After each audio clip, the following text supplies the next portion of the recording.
अपने लिए तो सभी जीते हैं, औरों के लिए जीना ही जिंदगानी है। आप सभी का बहुत बहुत धन्यवाद, बहुत बहुत आभार।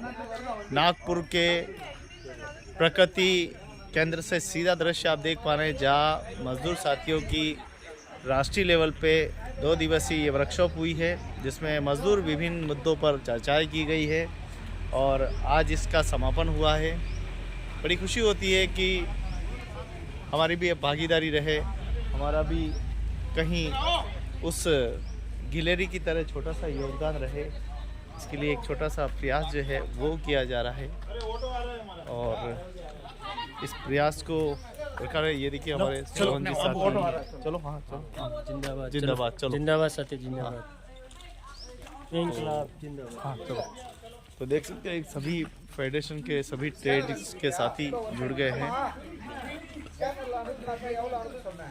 कुछ कर्नाटका के साथी हैं, तमाम अलग अलग राज्यों से आए हैं। हाँ आ जाओ। भटकर साहब का बहुत बहुत धन्यवाद। हाँ इधर आओ ना। हेलो। चल पड़े हैं संघर्षों की राह पे, ले मशाली चल पड़े हैं। हाँ तो संघर्षों की जिंदाबाद साथियों, आज नागपुर जैसे महानगर पहले परिचय। जिंदाबाद साथियों, मेरा नाम पन्नालाल मेघवाल है, राजस्थान का रहने वाला हूँ और अहमदाबाद में काफ़ी समय से काम कर रहा हूँ। और अहमदाबाद में जो असंगठित क्षेत्र में जो मजदूर काम करते हैं उनके साथ में काम कर रहा हूँ। और आज नागपुर में अलग अलग राज्य के अलग अलग ट्रेड में काम करने वाले लोग, कार्यकर्ता, उनके सबके साथ में मिलके हम एक नई मुहिम चला रहे हैं। एक सबको मिला के एक नया ऐसा एक फेडरेशन बने। उस फेडरेशन में पूरे देश के असंगठित क्षेत्र के जो लोग हैं उनको सामाजिक सुरक्षा, उनके हक अधिकार की लड़ाई वो लड़े और उनकी जो हक अधिकार है वो सब प्राप्त करें। दूसरा मैं ये कहना चाहता हूँ, आज इतना बड़ा देश में मुहिम चल रही है, कहीं राम मंदिर बन रहा है, कहीं कौन सा मंदिर बन रहा है, लेकिन जो मजदूरों की जो स्थिति है, जो बनाने वाला जो है उसकी जो स्थिति है बहुत ही खराब हालत है।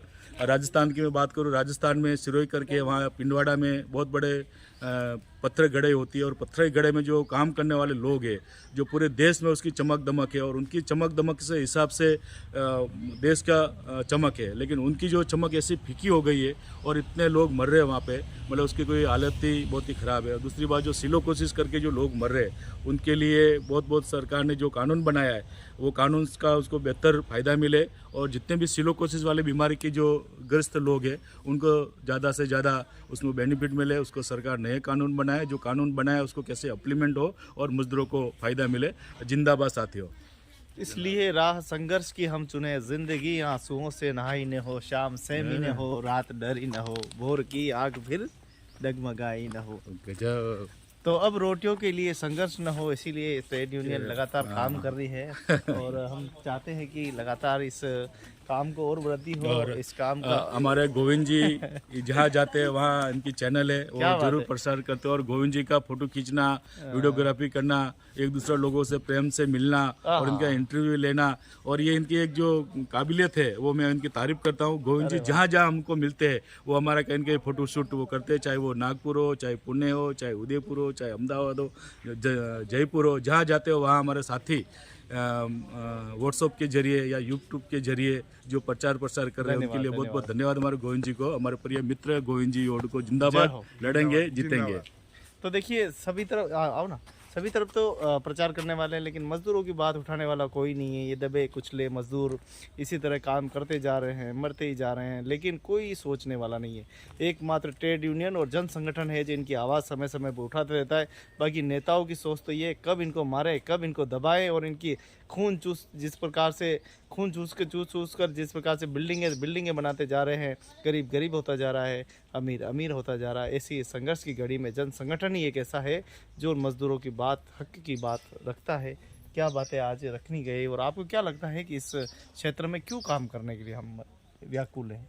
ये है कि असंगठित क्षेत्र में पूरा भारतवर्ष में अलग अलग जगह पे अलग अलग काम कर रहे हैं श्रमिक लोग, उनका आवाज़ जो है कि दबाई दिया जाता है और कारीगर जो भी सेक्टर में काम कर रहे हैं उनको न्यूनतम मजदूर के कम दिया जाता है और घंटे जो 12 घंटे काम करते हैं, 12 घंटे से अभी 24 घंटे भी काफ़ी अलग अलग काम पे 24 घंटा काम कराते हैं।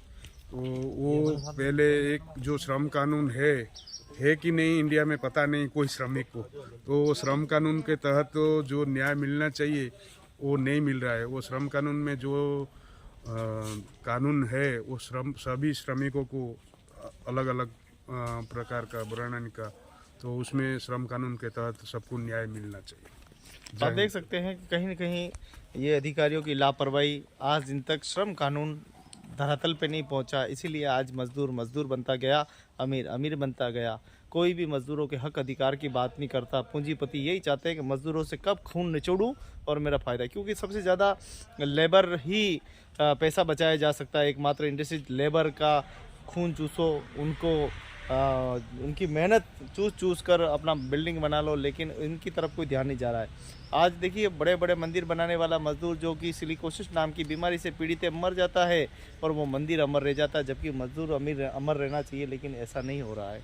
कहीं ऐसा है कि थड़िए वाले जिनको ज़बरदस्ती हटा दिया जाता है, वो क्या ना 2 पैसे मजदूरी करने के लिए 2 पैसा कमाने शहर आया, लेकिन बेचारा पहुंच जाता है कहीं जेल की सलाखों में, तो कहीं तो ये बहुत बड़ी दिक्कत है।